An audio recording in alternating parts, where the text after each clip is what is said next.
Welcome to the iBook podcast. I'm April O'Leary, and this is the YouTube version of our podcast. To get the audio version, you can hop on over to Spotify or anywhere that you consume audio podcasts. We are going to jump into some really cool content, so stay tuned for our next guest. We look forward to connecting with you, and be sure to subscribe. And to start your author adventure, hop on over to o'learypublishing.com, where you can map out the entire process and see what writing a book would look like for you. Let's get started. Okay, welcome to I'm Booked. I'm April O'Leary, founder of O'Leary Publishing, and I'm so glad that you're here with us today.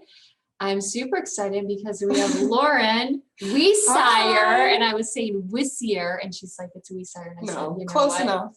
Close enough. Yes, my maiden name is Eichhorn, and close enough was Etchhorn, Echorn, Echorn. Yeah, at some point you just have to accept it.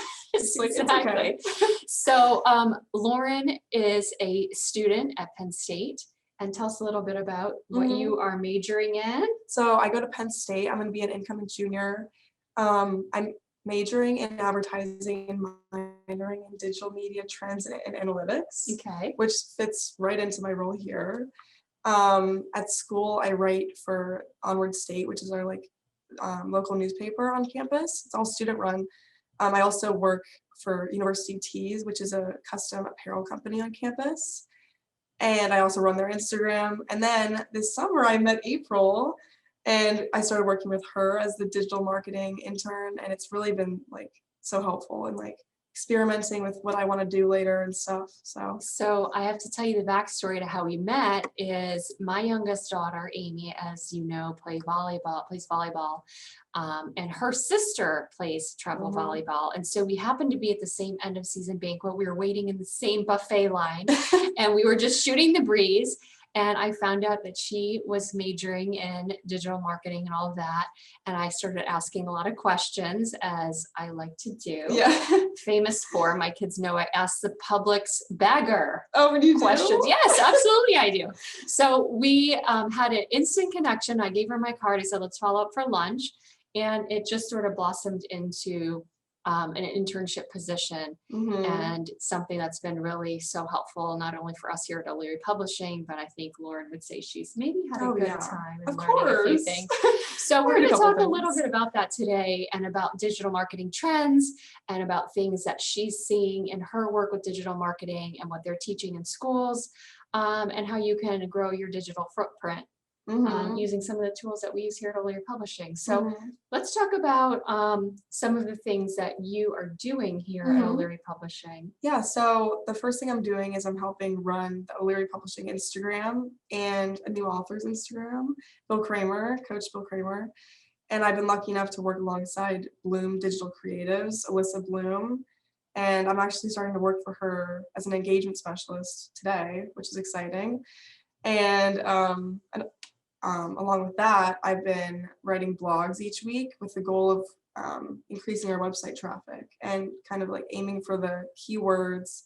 And I haven't learned that in school yet, but it's something that I'm definitely interested in. And it's been definitely a challenge. I feel like maybe some of my work hasn't been as successful as others, but it's all about the journey there and all the experience. So absolutely. And it's interesting because when we met and she was talking about blogging for SEO, I said, amen, yes, let's try it, because I am a writer and I spent a lot of time writing content that I wanted to write because I enjoyed it and I thought I had good ideas, but I didn't really have a strategy and a plan behind the blog other than I enjoy writing and I want to put this out there. So on my personal website, my April O'Leary website, which came long before O'Leary Publishing, I have hundreds of blogs, and some of them have done well, and some of them have really done dismally as far as viewership goes. Yeah. But it was because there was no real strategy. So let's talk about the strategy of blogging for SEO. How is that different than just writing?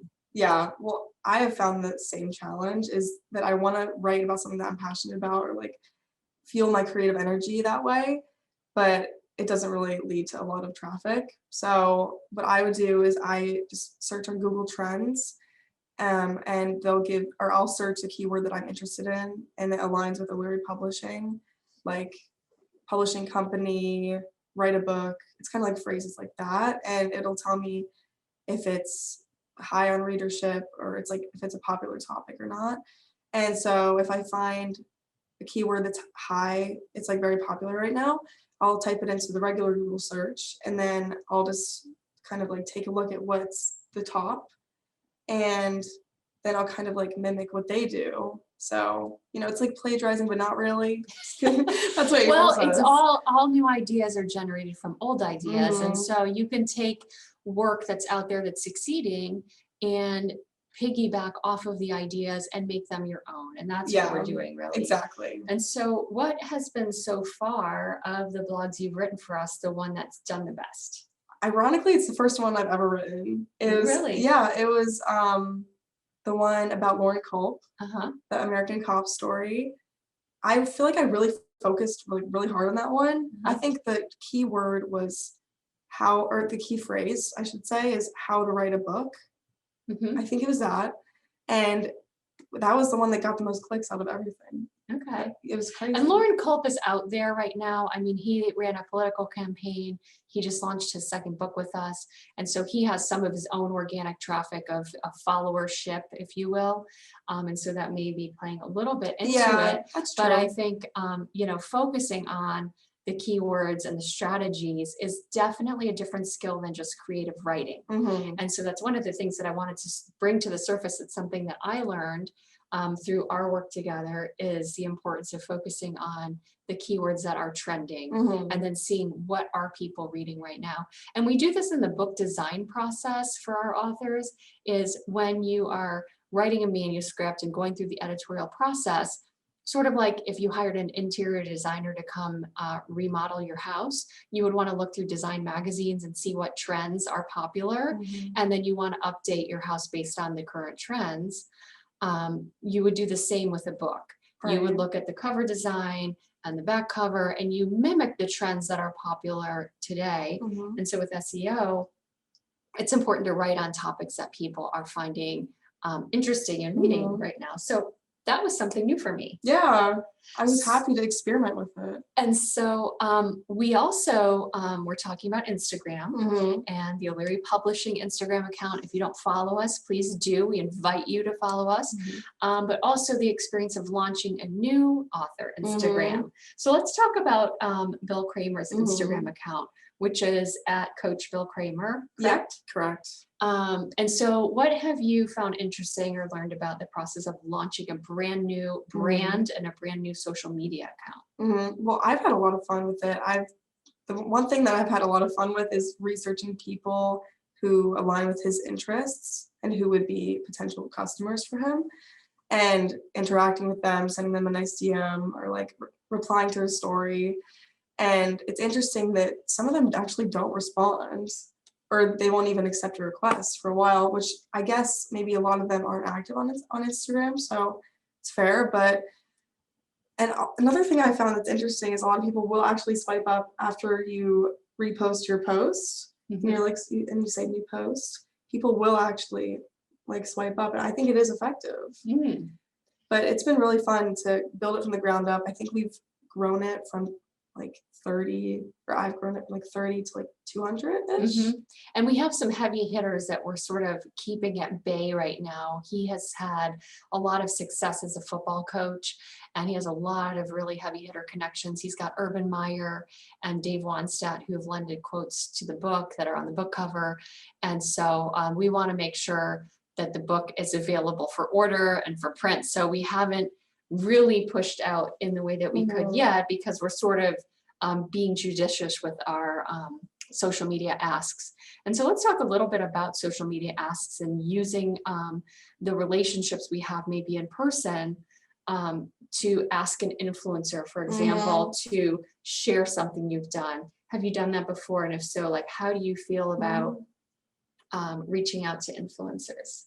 I've sort of done it in my own kind of way with my sorority's Instagram. They're obviously not influencers, but sometimes my team and I will reach out to one of the exec members and ask for them to give a quote, especially like around recruitment season. It'll really influence the potential new members to maybe consider us more or something like that. And I feel like it gives a more personal angle for sure. And that is a way to market your brand and like become more of a reliable, trustworthy brand.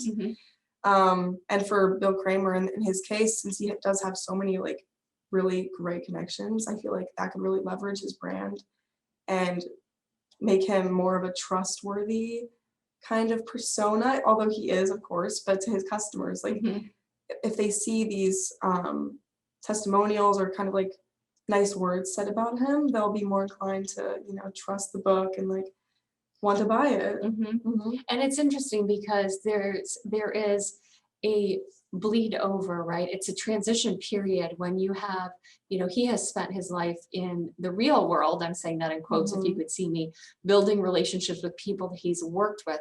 But now to take those relationships and translate them into an online brand, it takes a little bit of time, a little bit of effort and forethought and strategy and having the right pieces in place.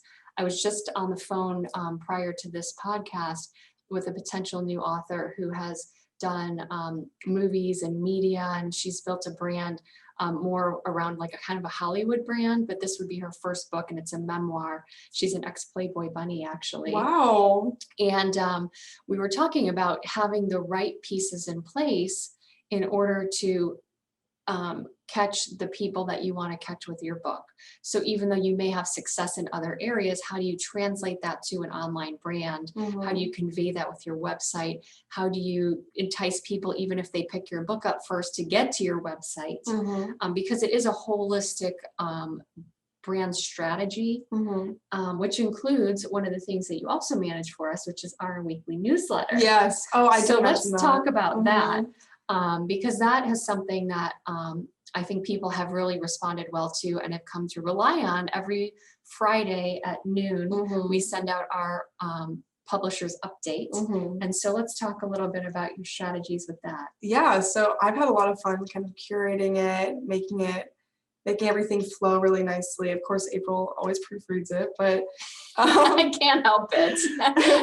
I do try to focus on the keywords that would be important to people, that would jump out to our readers and would maybe entice them to click on our links that we put in there.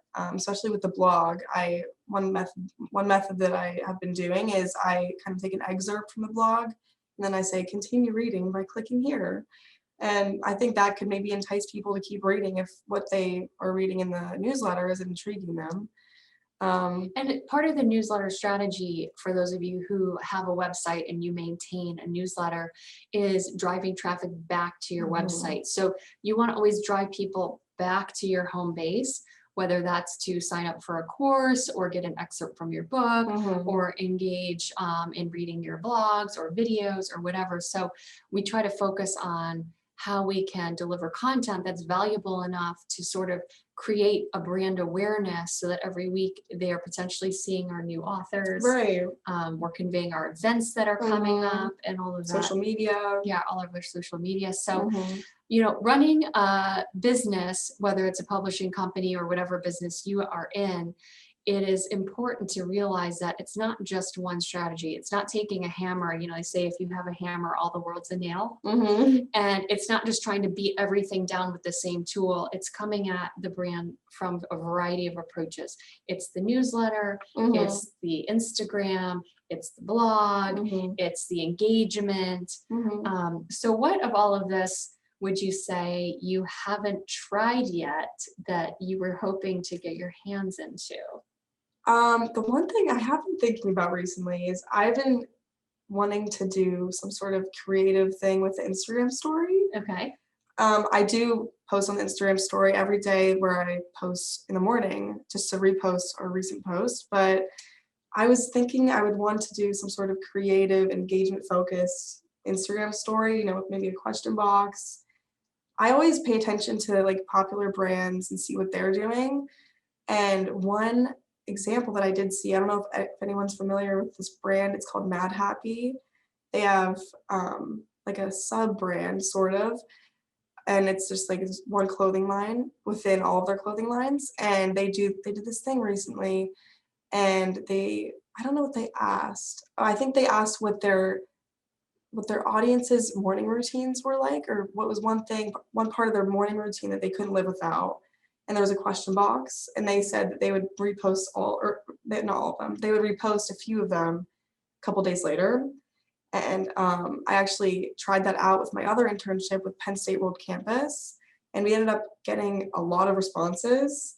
I think we asked something a little bit along the lines of like academic / like online university, but that was just one example of something that I really find like interesting. I love to just like see what other brands are doing and kind of alter it to fit the brand that I'm working with. And you know, it's so funny that she says that, because it's really the smartest strategy is keep your eye on the landscape, see what other people are doing. And if it's engaging you personally with their brand, then try to figure out how can I repurpose this idea to make sense for my brand. Right. Because that's really how you can increase your engagement. It's just by trying new things. And I have a saying that I say, no one dies in publishing. I don't think, not that I've experienced yet. So, you know, it's like you're being willing to just try your ideas. And some of them are going to be awesome and you're going to love it. And some of them are going to fall flat. And you say like, oh, I'm not going to try that again. But you never know unless you try it. So I'm going to challenge you to do that this week. Okay. And I'm excited to. So, you know, here's the thing, and I want to finalize, you know, what we're doing here and finish up this podcast by saying you never know where you'll meet people. So when you're in business or when you're a student and you're looking for an internship, you will find people in the most unlikely places. But if you were willing to talk and ask people questions and put yourself out there, you'll find that the vibe attracts the tribe, if you've heard of that, and that you'll find synergies where, you know, it might be in a buffet line, at a volleyball end of season banquet, it could be in the line at Walgreens, it could be in the bathroom of a country club, you just don't know. Right. And so always be ready. It's one of the reasons why I'll say I don't like to go out and look sloppy. Because I just never know who I'm going to meet that day. Yeah. So I try to make sure that I'm presentable, and especially if you are representing a brand, have a smile, dress nicely, be friendly, you know, have cards on you, ask people questions. I say, you know, when people say like, I'm nervous around networking, I don't know what to say. The easiest way to connect is ask people about themselves. People love to talk about themselves. Our favorite topic is ourselves. Yeah. So as long as you engage them in things that they're interested in, you'll never run out of stuff to talk about. Right. Yeah. The biggest lesson I've learned is that you can make connections anywhere. Literally anywhere. I went to the end of season banquet just thinking I would tag along and watch my sister get her award. But then I met April, and now I have an internship, a babysitting job, and now a job with Bloom Digital Creatives. So that was a nice, valuable decision to go. And yeah, here's the thing is she went out of a motivation to support her sister. Yeah.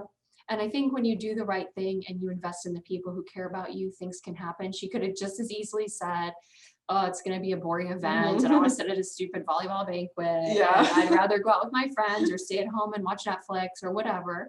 But she went to support her sister and like, look what happened from it. So what would be your advice for a student who is, you know, in the trenches right now and trying to sort of gain the experience and set themselves apart and get their hands into their field, you know, because you've done it so successfully already. So my biggest advice is just treat yourself like a brand, I would say. Like April said, like it's so important to go everywhere looking like presentable, I guess you would say. Like go confidently, and then every connection that you meet, just if you're yourself in that confident way, you can make a really like effortless connection, just like I did with April. And like truly connections are everything. Like everyone says that, but it's so true.